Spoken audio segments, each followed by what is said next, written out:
Olá, queridos, tudo bem? Vamos para o nosso segundo vídeo de hoje, dessa quinta-feira ensolarada, 17 de nove de 2020. Vamos agora para a história, vamos continuar aí o nosso tour pela África, né? Pelo continente africano. Amanhã, na nossa live, eu irei corrigir os exercícios que está na página 10 e 11, que eu pedi para fazer essa semana, tá?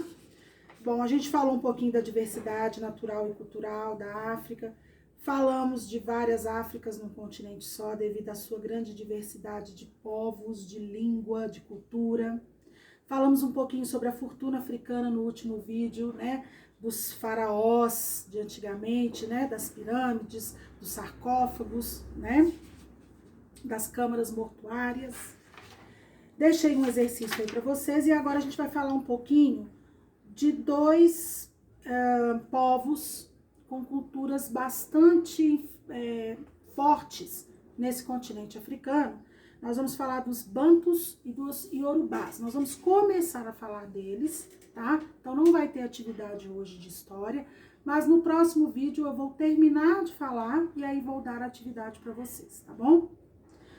Então vamos lá, página 12, marca-textos em mãos. Vamos falar dos Bantus e Iorubás, conhecendo a cultura africana. Primeiro eu já quero chamar a atenção para essa arte que está aqui nesse livro, gente. Olha que maravilha. Imagina um turbante. Turbante é aquele negócio que a gente coloca no cabelo, né? Na cabeça, na verdade. Olha, imagina um turbante com essa estampa. Que maravilha que ia ficar. Imagina uma blusa com essa estampa. Nossa, eu adorei. Achei mara. Então vamos falar primeiro aqui, ó, que a diversidade do continente africano, ela pode ser verificada na existência de vários povos e culturas.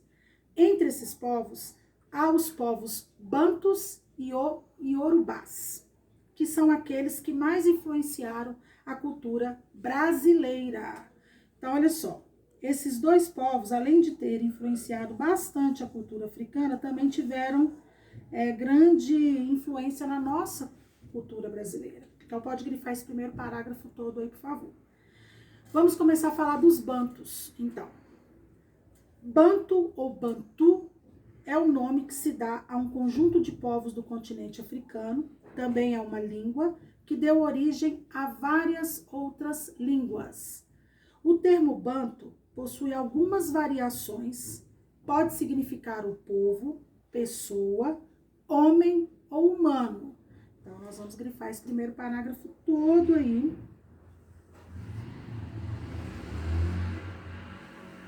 Porque aqui fala pra gente o significado da palavra Bantu, que pode significar povo, pessoa, homem ou humano. Os grupos Bantu, de maneira geral, eram sedentários e já dominavam as técnicas de agricultura e criação de animais, antes da chegada dos europeus no continente africano. Na passagem do século XV para o XVI, eles já então possuíam esse domínio aí da agricultura e da criação de animais, tá? Então, na passagem do século XV para o século XVI. Além disso, sabiam como manipular o ferro, produzindo ferramentas, utensílios e armas elaboradas. Essas características levaram um predomínio desses povos sobre os demais. Por isso, houve uma expansão territorial significativa, o que contribuiu para a expansão da língua dos Bantus. É importante ressaltar que em cada região onde chegavam, a cultura do local influenciava e transformava a língua, produzindo variações.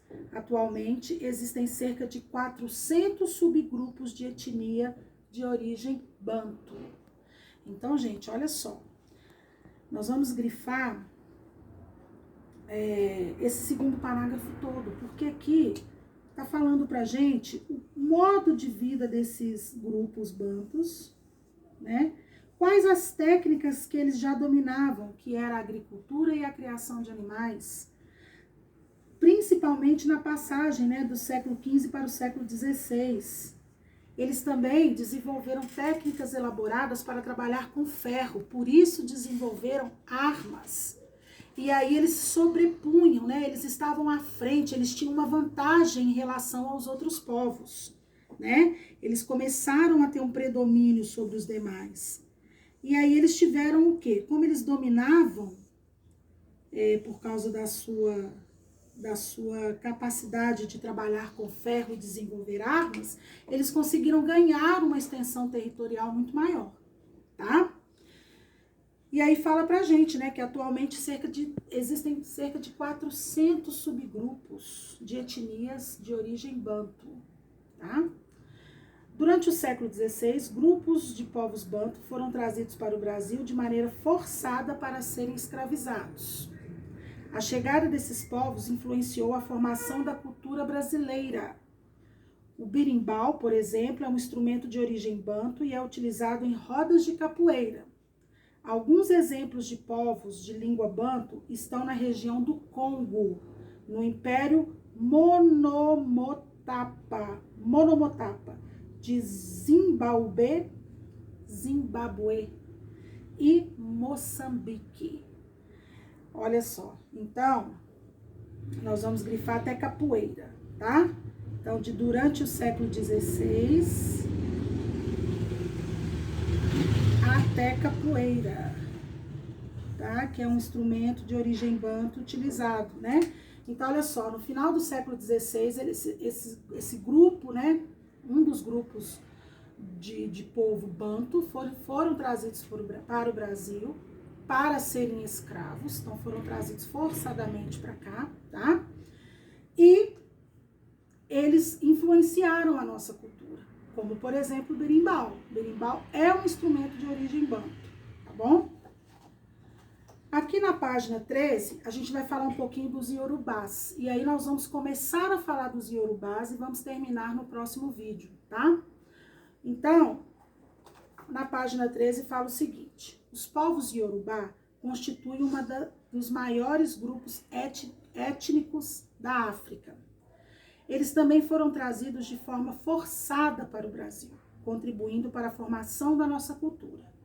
Uma das contribuições mais significativas foi a religiosidade afro-brasileira, com o candomblé, que se inspira de forma profunda na mitologia iorubá, e tem como fundamento o culto aos ancestrais orixás.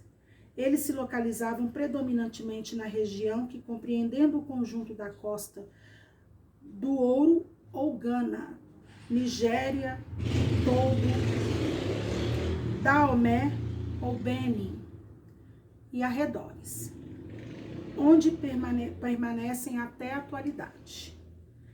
A Nigéria é hoje o local que concentra a maior quantidade de iorubá. Então, gente, vamos grifar esse parágrafo todo, tá? De os povos até iorubá, porque aqui tá falando pra gente que assim como os povos bantus, eles também foram trazidos para o Brasil forçadamente para serem escravos. E com isso eles também trouxeram contribuições pra gente, né, pra nossa cultura, principalmente na questão religiosa afro-brasileira, né? Principalmente na questão da religiosidade. E uma marca dessa religiosidade é o candomblé, né? Que inspira de forma profunda na mitologia iorubá e tem como fundamento o culto dos ancestrais e dos orixás. Então, os bantus tiveram lá a sua contribuição, mas os iorubás também contribuíram, mas de forma mais afetiva na religiosidade. Os iorubás são muito habilidosos nas artes manuais, produzindo os mais diversos itens de ferro, cestelagem, couro, vidro, madeira e cerâmica, entre outros materiais famosos por seus tecidos coloridos, vestimentas elaboradas. Então, aqui no final da página, a gente vê algumas máscaras africanas, que são expressões artísticas e culturais da religiosidade, tradicionalmente ritualísticas. Elas têm origem nos cultos ancestrais, que envolvem animais, deuses e elementos da natureza que interferem no cotidiano dos seres humanos. Nós vamos continuar falando sobre os iorubás no próximo vídeo, tá bom, meus amores? Hoje, então, é só e até a próxima.